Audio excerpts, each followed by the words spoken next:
My name is Ryan Nielsen. I'm 29 years old. Kind of live right now the unceded territory of Samoa First Nations, or like known as White Rock. I'm like so First Nations, like on my mom's side, and Maize on my dad's side. What was the other question? Sorry. Your pronouns.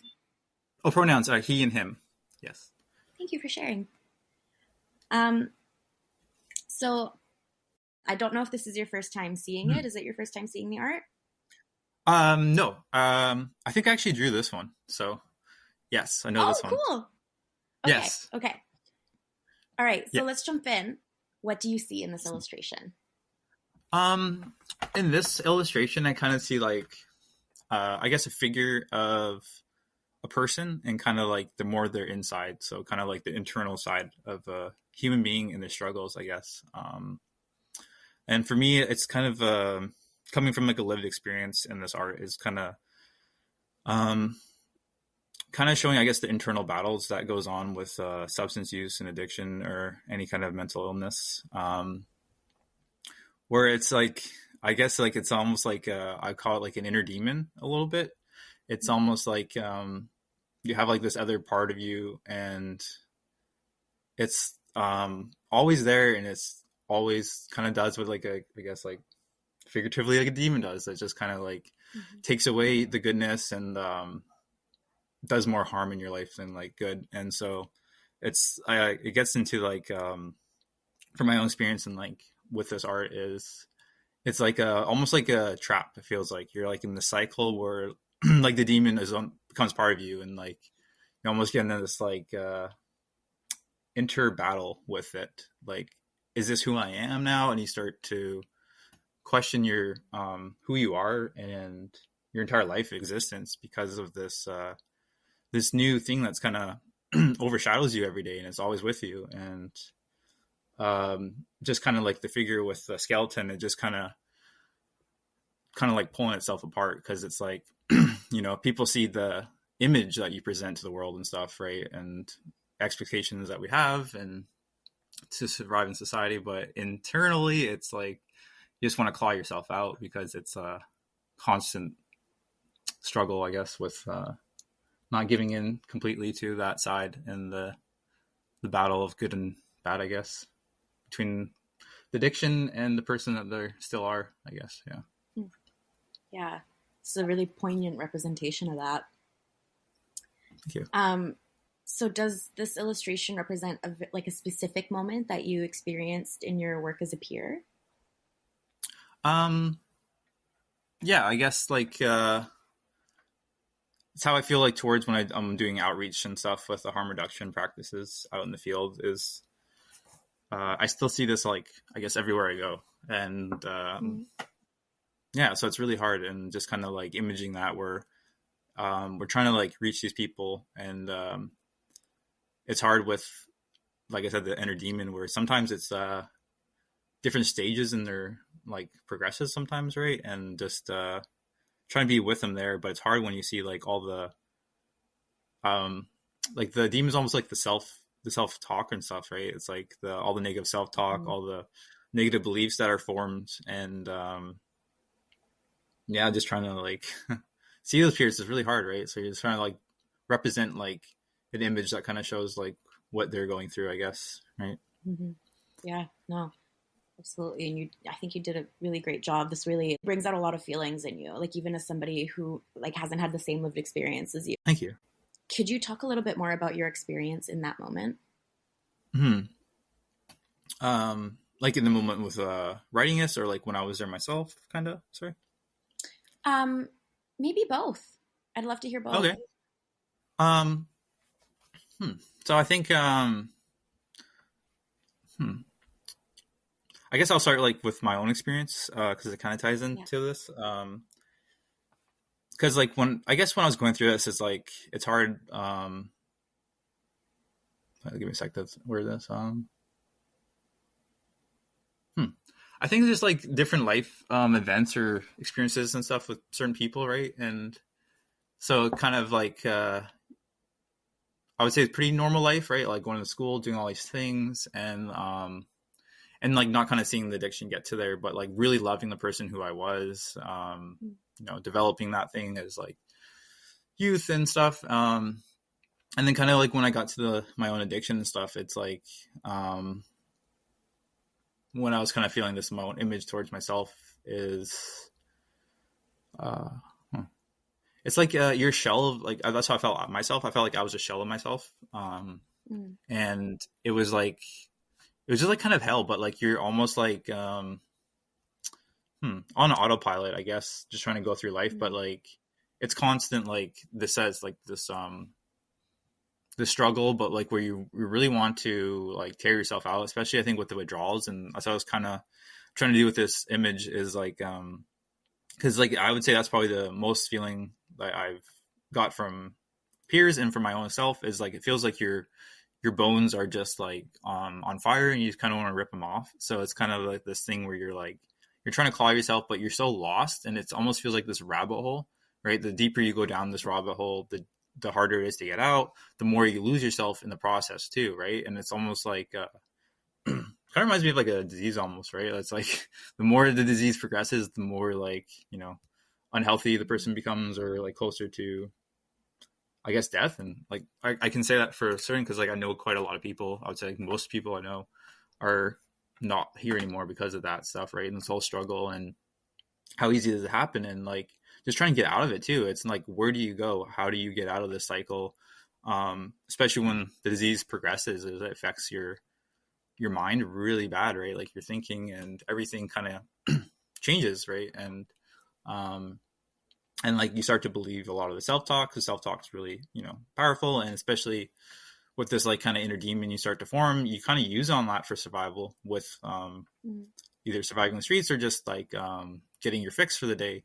You kind of rely on that inner demon to do that, or when things get tough, when you're doing things that are not who you are or value, it has a toll on someone, right? It's like if you're not living up to your personal values or something else, and you're doing something that you know is wrong or really against your own morals, and you're doing that every day and you're not even trying to like, feel good, you're just trying to do that for survival, you kind of lose hope and any kind of light for any kind of future, right? And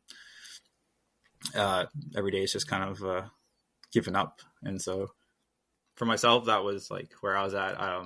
Like I got to the self-harm myself really bad because I was like, well, I don't want to keep on doing this. And the times that I did try to leave my addiction, did not end or did not work out really well. And I think ended up with using more or whatever it was. And I was there. This is my life now, right? Like this is set in stone. I'm not going to ever not stop using this stuff.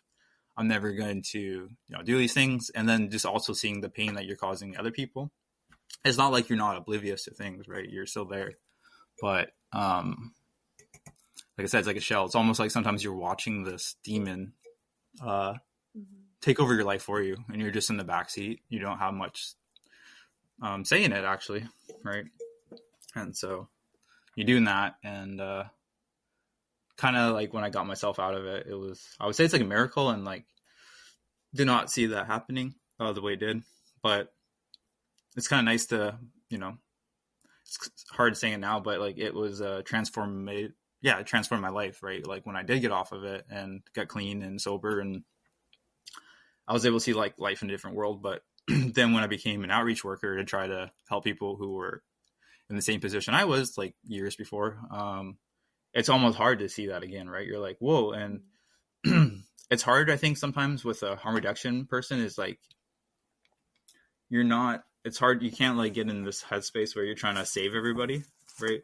It's like, oh, I want to save this person or I want to do it. But like my own experience or stuff, it's it all comes from within, right? And that self-choice, which like I said, it's hard with that demon and how clogged it gets, but you can try to influence people, but at the end of the day, it has to come from their own choices. So it's like walking alongside people and just being empathetic and try to get them to realize their own, choices from within. Because I think that's kind of what I do, but it's hard to still see it, right? Like, especially being there myself, I'm like, wow, like, and when people do pass away, it's like, okay, like this person was in the same position I was, but for whatever reason, they died and I didn't, right? It's like, oh, well, like, what is that, like a Russian roulette thing? And so with this drawing, it's just trying to, yeah, do that. Cause I see this every day. Like I said, it's still, when I do my outreach workers and stuff, I work with a lot of people that are just like that. And, they don't like who they are. And it's like, they feel trapped. Like,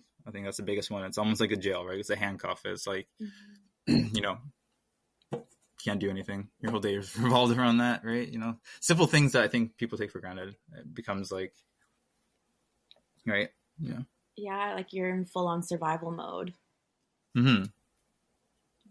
Wow. And what about your experience in creating this piece?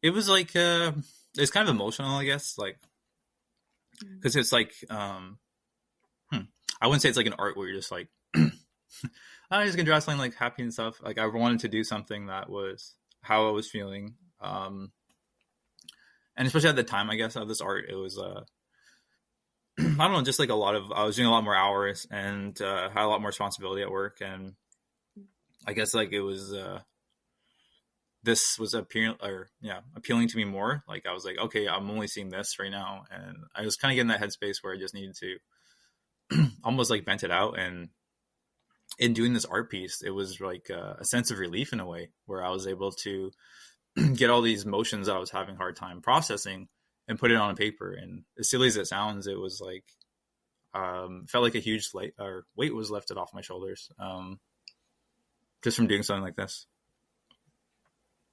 Yeah. I don't think that sounds silly at all. I think it's a lot, like people might need to talk about their feelings out loud, and that helps them kind of release that weight, or people will journal and that helps release a weight. I think that creating art is a very similar, like, cathartic experience. Yeah, absolutely. Yeah. So before I kind of go on with the questions I have in front of me here, I've been looking at this piece quite intently as you're sharing with me about it, and I'm noticing that there's a lot of layers to it. Like, I'm seeing in the background, kind of in the middle, behind the big central demon, there's a face. Can you tell me a bit more about the layers that you've created here in this piece? Yeah, sorry, I'm trying to.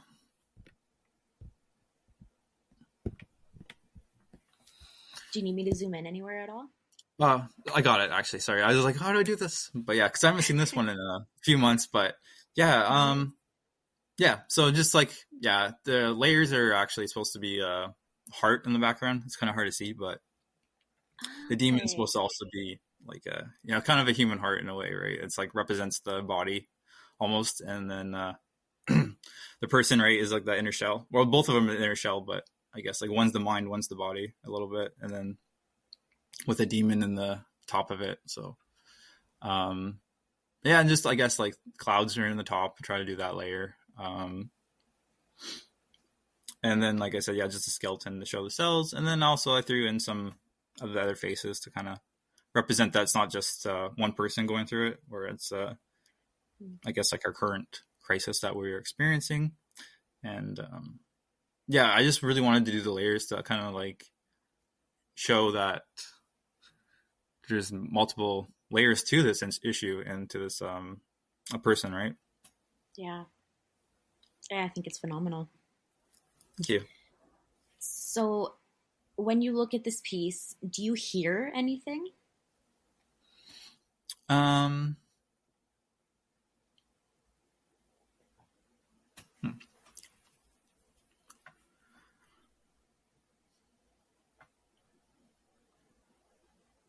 It's like, kind of, yeah, I guess. Just, I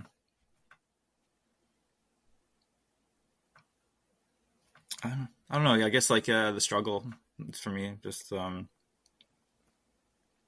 yeah. Yeah. It's hard to describe, actually. Sorry. No, it's fair enough. That's totally okay. How do you feel in your body?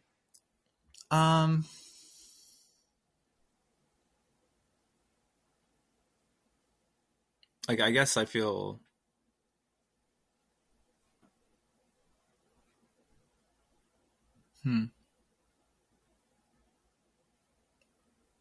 Um, it's like it's hard to. I'm trying to find out like what sad feeling I'm trying to describe, but like, it's like weird. I also feel hopeful at the same time. Um, Okay. so it's like hopeful, but also like sad. So like tragic, I guess I would say. I kind of feel Hmm. tragedy a little bit with it. So like I feel tragedy, but I also feel like there's I don't know some hope in it as well, where it's um the battle's not ever done, and I got to keep on going, right? But Hmm. I don't know, and just kind of like how it can show towards more people. I think is the other one is so yes, it's very sad in the images and stuff, but if it can reach out to more people and make people feel more connected and like united, then it's kind of hopeful in that aspect. Yeah, Yeah, like they're not alone in those feelings. yeah. You know. Um, do you remember any smells or tastes that might have come back to you when you were creating this piece? Any sorry, what? Any smells or any tastes that might have come Mm. back to you? Um. Hmm. I yeah, that's kind of hard to describe, but like when I was like in this like during that time in my life, just like a lot in the streets and stuff, and it's weird, but just like there's a certain smell you get and stuff from Mhm.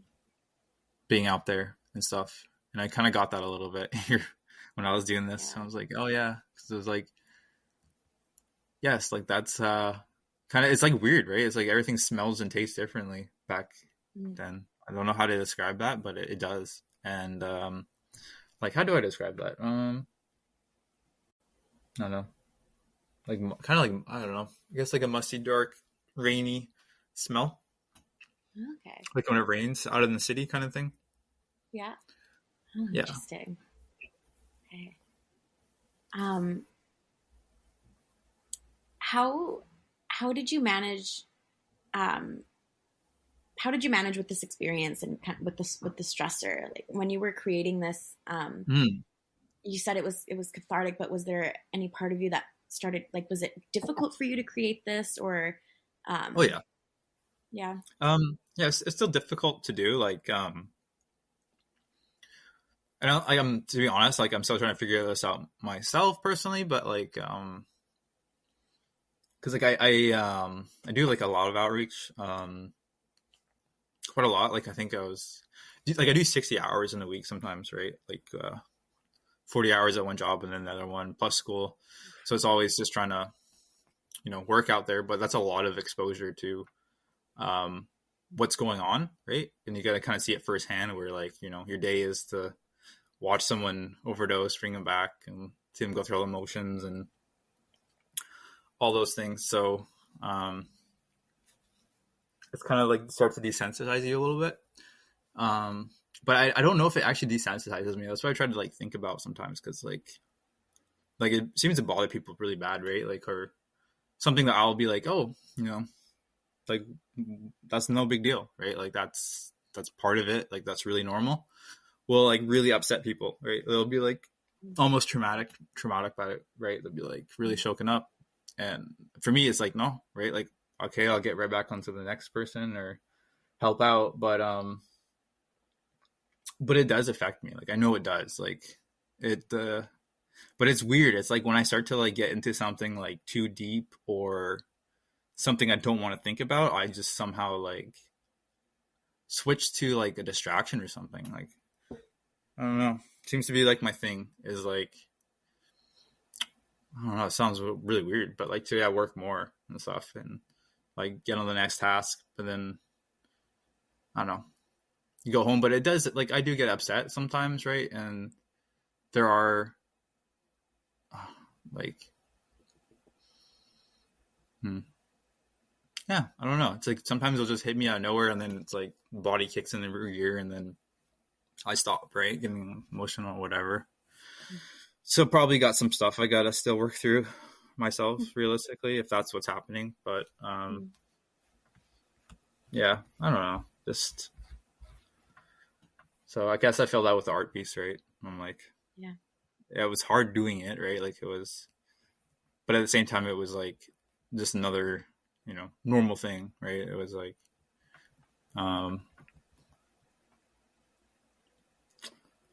yeah. So it's like it's not numb though. Like, or maybe a little bit. I don't know. This is really hard to explain, but Yeah, fair enough. Maybe a bit avoidant. yeah, avoidant. Yeah, I guess so. Yeah, yeah, I would say that. Yeah, avoidant. Yeah. Um, on the topic of this piece in particular, is there anything else that you'd like to add? Have I missed anything at all? I think that's. I'm trying to think.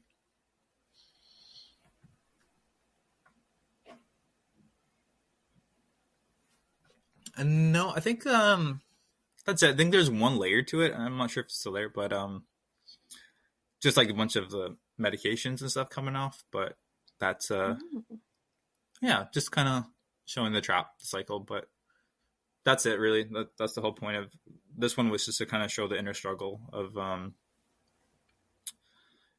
battle the person goes on with themselves when they're overcoming this addiction and stuff, and kind of what I experienced myself and feeling trapped, but also that there is hope in there. Right? So I love it. This is an incredible piece. Thank you for sharing about it with me.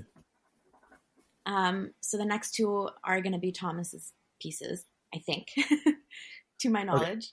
Okay. Correct me if I'm wrong. Oh yeah, I haven't seen this one. Okay, great. Okay, so what do you see? I see a person trapped in a bottle, right? And first thing I think of is like an alcohol bottle almost, right? Mm-hmm. And so the person's stuck in there, and their mouth's open and their hands are wide, kind of like almost similar to the last one, where they're stuck in the bottle. But from what I see, is like almost drinking, right? They're stuck in the cycle of drinking, but they can't get out of it. So, and like it's they want to, but actually, okay, I see that now too, where it's a cap. So all their sounds are muted, I'd say. So it doesn't matter how long that they yell or make noise, nobody can hear them. And yeah, I really like this one. That's a great observation. Now, does this represent a specific moment that you experienced in your work as a peer? Yes, actually, yeah, I would say. I think there's a couple times. I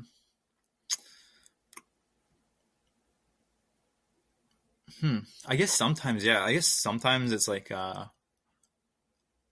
one is like politics and stuff. So as a peer, right, like wanting to help people, but certain whatever organization you're working for might have different policies or cut certain funding things, right? And that can be hard sometimes. I think when you see people trapped and stuck, and there's like not much they can do, or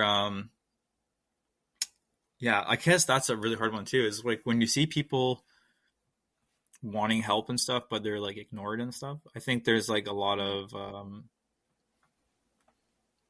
I still experience it, so I see it as a peer myself. But like,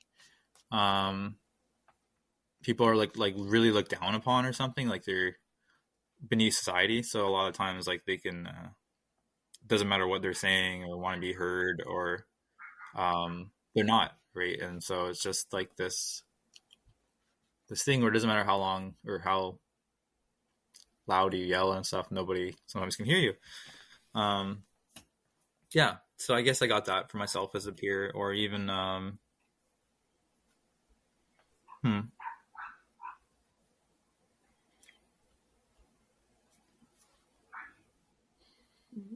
That's heartbreaking. Yeah. Yeah. This is a good one though. It definitely brings up a lot of thoughts and stuff. Sometimes I take time to like process things. So I apologize. It's a little slow. No. That's okay. No worries at all. I'll give you more time. I'm not in a rush at all.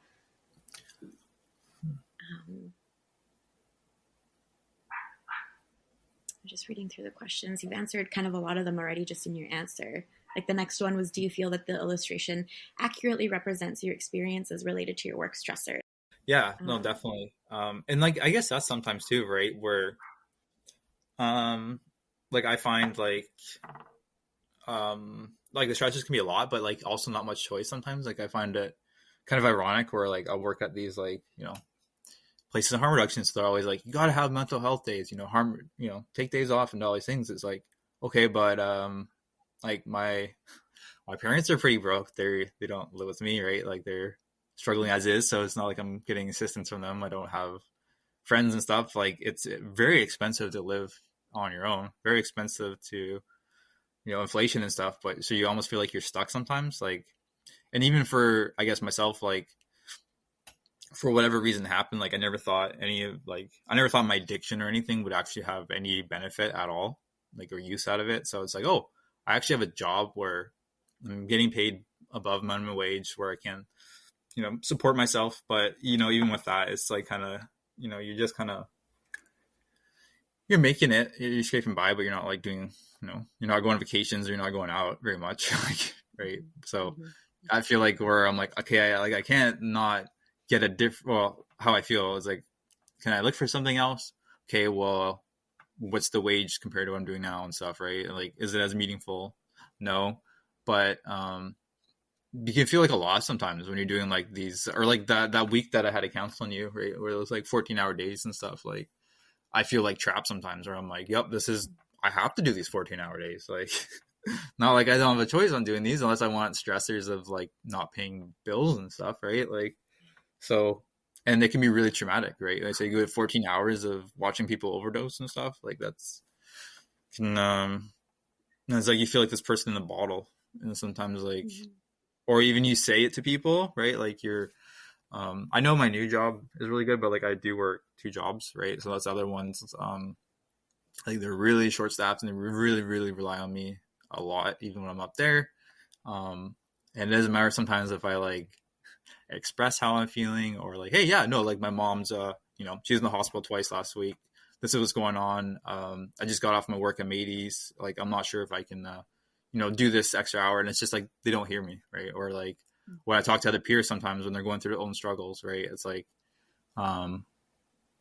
sometimes you just, I don't know, you just feel like nothing is heard. Right. So you kind of just like, you kind of give up almost. That's how I think almost I get like the sensitized, because it's like, okay, well, no one really gives a crap of what I have to say about, right? But and it's kind of always reverse, I guess I find. So, and just I don't know, seeing that stuff all the time, man. Sometimes you're just like, you want to like go back to like your childhood and just be like, have a normal thing for a day or like a week where, you're not constantly exposed to like death, trauma, or like, I don't know, stuff like that, right? But at the same time, it's such a serious issue, right? And then that's what's hard for me too. Like, why I'm also an outreach worker is not because, like for the money, like yes, that's part of it, but the other part, it's like my own lived experience. Like I know people, like I have very, very close people to me that are dead. Like they're not here anymore, right? So that's why I do this. And when I see that too, it's hard. Like you develop people, right? You get to know clients and then they pass on or they don't. And, yeah, right. And it's kind of like, this is part of the job. Like that's what my boss even says. Like, yep, that's part of the job description. Like you got to get used to people dying. Like that's part of it. So when I'm sorry, I'm doing a really long answer right now, but, yeah, just kind of like with the bottle, I guess is what I see is like how I see like every peer, or just about every peer I think I help, and myself, even other workers, harm reduction workers, is that they feel a lot trapped too, right? Like a lot of people are in the same boat as I am, is that they're out of recovery, they're a little bit farther behind because of their addiction, right? They're going to schooling when they're 30 or something, and they have this job, but they have to like can't be heard sometimes, right? And so. Yeah. Timelines are arbitrary anyways. Who says that you have to have it all together by the time you're 30? That's silly. Right? Everyone goes at their own pace, I guess. Yeah. But yeah, totally. It feels weird sometimes. Though, right? Yeah. No, I get it. There's still all of those external pressures of like how you're expected to present in society, and like, yeah, Yeah. that's, Right. yeah. Um, so you give a lot of yourself to your community, but do you feel like you receive support in any way? Like, it sounds like you're not getting a lot of support from, I don't know if both of your jobs or one of your jobs. Mhm. Do you receive support? How do you receive that support? What does that look like for you? Um, hmm. Yeah, I don't know. Not really too much sometimes. Like, trying to think. Yeah, I think that this new job I got, it's they're really good. They're really like about they're very supportive. Like I think they go over the top, but I got hired there like a month ago, so I'm not really trying to take all the mental health days that they're saying and stuff until I have like my probation over with and stuff, maybe Mm-hmm. when more secure and stuff. But yeah, I don't know. Just I guess sometimes it's hard for resources and support. Um, like uh, like before my kind of support was my family, because like when I had to like when I got sober and stuff, I had to leave.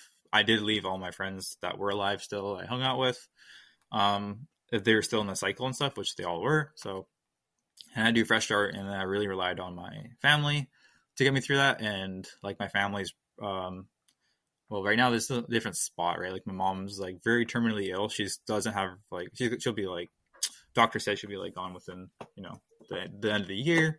My dad's pretty stressed out on that aspect, and they're gone. So when I talk to him, a lot of it's like about my mom, right, or my dad's company not working, right, and stuff like that. So it's almost like a supportive role in that aspect. So like I find my support is self care techniques, or my girlfriend's pretty remarkable, to be honest. Like it's she's got her own experience in self, so she's very similar to me. But we just like really we really support each other, right? So like we really have talks about our days, what's going on, like kind of able to take the mask off with her and stuff and just kind of be myself. The big one too is like it's just like learning, like, like it sounds stupid, but like I feel like from my experience the only thing I found like I have control over is my mind, I guess. Like I really can't control like all of my mom's health or some of the shit that happens, but like I can control like to a certain degree, right? It's hard, but try to change like what I do with my thinking. So I really try to like have my time in the morning. Like I try to wake up if I can, like for an hour, right, and just to have like my read a book or play my game. I like so those kind of things I try to look forward to that in the evening. I really try to it's like the thing I've been really doing that's been kind of saving me is I try to find the good in every day. So like even those 14-hour days, like I really stopped trying to be like, okay, like my next day off is gonna be like in 14 days or whatever it is. I just go, this is a moment, I'm gonna try and enjoy it for what it is. Like I'm sitting here, I'm helping people, and I really keep on trying to like I'm trying to figure out how to word it, but like I feel like that like with my life at this point too, where it's like things are just gonna keep on happening and stuff. So it's like, okay, what can I do is just try to find the joy in the little things or in the crazy days and stuff. So I find that's really helpful. Just like mini self-cares, days off sometimes, try to like rest, take it easy, exercises and stuff. Though I wish I had some more supports and stuff for like maybe schooling and housing and stuff. I know yeah, it's hard sometimes. Like I really want to finish my degree, but it's just like super expensive, and I know like even being First Nations and stuff, you get certain funding, but then like that kind of gets cut off sometimes, like it did to me recently, and or even like counseling and stuff. Like I would love to get like just to like I don't know, like vent to someone once a week or once a month or something, just to get it all out. Because sometimes I feel like it's a lot. Like I do. Sometimes I feel really stuck, and I'm like at a breaking point where I'm like, oh, this sucks, man. Like I just want to stop, but I you know, I would never do that just because of you know, all these things in life and stuff. But I hate that feeling when you get to that point and you want to have support. Or like, this is one that I find hilarious is like, okay, call the crisis line, right? Like, all right, I needed to do that, I think, like last week or something. I was like, oh, I really need to, like, some help. You call those lines, like, you're gonna be sitting there on wait for like forever. It's like, oh yeah, I'm suicidal, or no, I'm not. I wasn't suicidal, but I'm saying, like, if you were, like, this happened to people I know, you know, you're kind of stuck out of luck. And like, so same with me, where I was like, oh, I want to talk to someone, like, just, you know, some support line. And I think I called like a few of them, and I was like, all right, so I can't get that there. What about, you know, counseling? Okay, well, it's like $100 a session. Like, what about the free ones? Oh, well, you know, you don't qualify. You need to live in the city. The one that you do qualify, you've already used all your 6, you know, your 6 weeks like 4 years ago. Like, all right, well, people need more than just like counseling like 6 years ago, right? Like, sometimes they might need like one, but it's hard, right? Because I don't know. Like, I get it too, right? Like, with, I don't know, inflation, things are like pretty whack, right? Can't just, like, people aren't doing things for free. But yeah, I guess that's just, it is what it is. This is also the time that a lot of folks need it the most, because yeah, it's so hard to make ends meet in these times. It's right. Crazy. It's crazy out here. It's super crazy, right? You go to like grocery store and it's like, what? Like, I barely bought anything. How is that $100? Like, I know. It's crazy. I know. And like, you can't even get the things that like you need to make your body and your mind feel good because they're so expensive. I swear they're getting more expensive every week. Oh, for sure. Agreed. Yeah. Yes. Right. Exactly. So sometimes it's like, right, you gotta, especially if you don't have like people that can help you out, right? You're like on your own. And it's like, yeah, you gotta have to do what you gotta do on a day, right? So yeah, like being unhoused would make things a lot more tougher on me. So like, I'll take the stress of you know, working a bunch than like not having money and being homeless, I think. So yeah, you have a very admirable kind of outtake. I really admire, like, you know, find the good in every day, and the mini self-cares, and just trying to keep that positive mindset. You're right, though, it's very hard to do. So just even the fact that you're trying is already, I think, really incredible. So I just want to kind of commend that. Oh, thank you very much. That was really nice. Appreciate that a lot. Of course. And also just share my condolences. I'm really sorry to hear about your mom. I'm sure that's very difficult. I can't imagine what you're going through. So just want to, just want to acknowledge that. Thank you. You've given such good answers to this illustration. I'm just trying to go through and see if there's anything else that we can talk about. I think I'm going to kind of leave it at that for this one. I just want to ask, is there anything else you'd like to add about this illustration? I don't think so. Maybe just like the color in the background, the red, I don't know, just kind of makes it a little more darker, I guess. Like, helps kind of give that like impression I got was helped with that. Yeah, it almost, to me, it looks like things are kind of like almost like attacking the bottle, like all these little things coming right at it, like rain, but it looks worse than rain somehow, like fiery rain. I don't know. Almost like blood rain or something. Ooh. Okay, we have one more. All good. This is the last one. Is this also Thomas's? I think so, yeah. Okay. All right. What do you see in this illustration? I think my first reaction is like, I see a faceless person, I think. So like they're a person, but then their face is kind of like peeled off, and then there's all these other faces, I guess. Yeah, so I guess like what I get off this one is that like I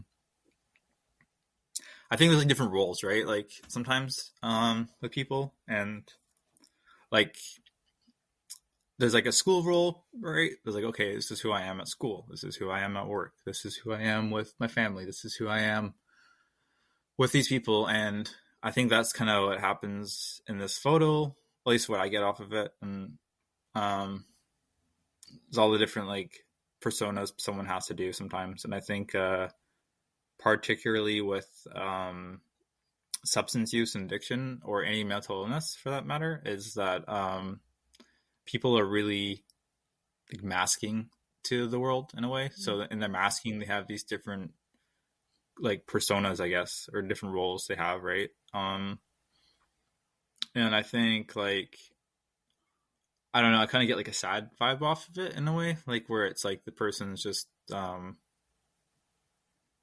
maybe like unsure of themselves in a lot of ways, because they have all these different faces to choose from and doing things. And then I think like a lot of times the stigma and stuff with people not being able to share that. So then they're just constantly swapping and exhausted, I guess. Yeah. Would you say that this represents a specific moment that you've experienced in your work? Yes, absolutely. I find like I'm like this actually quite a lot. So like one of my jobs, I have like, right, they certain role for them. So like I have a certain personality for it, or certain like demeanor. And then if I go to KPU and I'm in school, like again, that's kind of a different one to like do it. So yeah, for outreach though, particularly, it's a lot, I guess. So like I'm talking to the peers themselves, right? I want to relate to them. I want to like I think that's fundamental actually about having someone like a peer support worker or whatever, is that they've been there and they can relate to these people. And been there myself and also working with it. They just don't trust anyone that hasn't had an addiction or experienced substance use. They just kind of think that they're different, right? And they don't know what it's like, and they have a bad stigma approach. So when I talk to them, it's really weird sometimes, because like I'm almost switching back to, not completely, but like I'm definitely taking parts of like 5 years ago, I guess now, and like how I used to be, so I can connect and make a relationship with these people. And that's kind of weird sometimes. So like I'm like switching to this like way more street person, but then I'll literally might be in the same room, or I'll have to talk to my manager, and then that's like a certain more professional personality for the manager.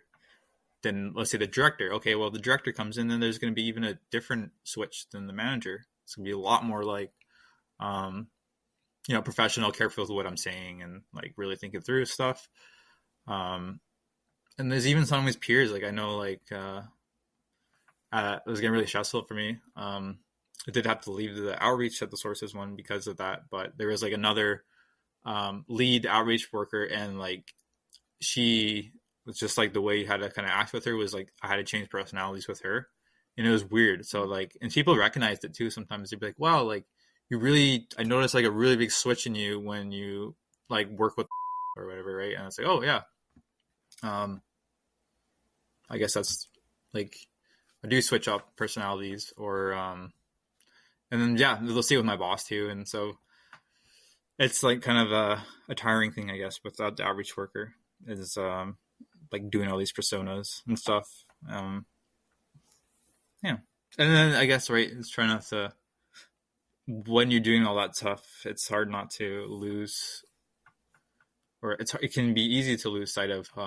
your true self, like who you are, because you're doing all these roles all the time, right? So it can get confusing, I think, and that can add to the problem, I guess, or like the difficulty the person is experiencing.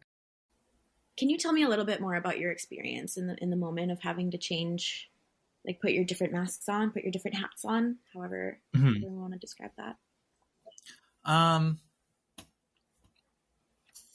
guess it's like really kind of anxious a lot of time, to be honest with you. It's like, because it's like so much energy sometimes, especially for certain like personalities. It's like, okay, I got to be like really intense with this person, or like really listen, I guess, or just and yeah, you get really anxious. I find sometimes I'm like, okay, I gotta switch with this person, or I got to work with this person today, or all right, I gotta, Like those jobs where I have to do like 2 in one day. Sometimes like, okay, roll for this, and then like have an hour to switch to the next role, and then within that role, sometimes I switch to roles, and then you kind of just feel like really drained. I feel really drained personally. Like it's like exhausting, I guess. And it's like, I don't know. It's like kind of like you start to doubt yourself too a little bit. You're like, am I doing this? Like, should I like be doing this, or like can I be doing this differently? But I don't know. I don't know. I guess it's confusing for me sometimes. Does not a good feeling. It's like confusion. Yeah.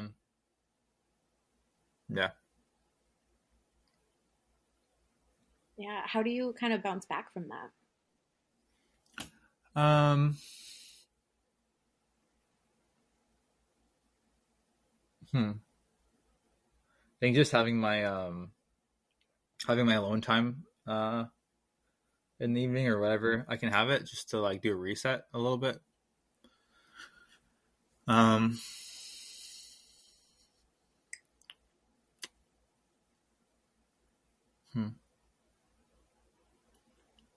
Yeah, I'm trying to like, to be honest, I'm trying to work on better ones right now. Like I know gotta do something better. Uh, but I don't know. For right now, what's working is just taking it easy in the evenings. Focusing on a goal I have or something I'm trying to achieve, and just like to focus on that during hard times or during times I'm switching a lot. Like, okay, well, you have this to look forward to, or try to find the positive in the day, which human. So some days are better than others. Just really having that like self care in the evening, or you know. Yeah, that's super important. Mm-hmm.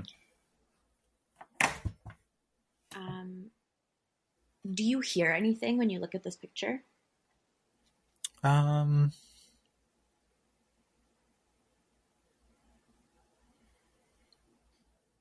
of like just like a bunch of different like sounds or stuff. Some are laughs, some are cries. Like just yeah, like a sympathy of noises, of different people's noises, I guess. Yeah. What do you feel in your body looking at this? Hmm.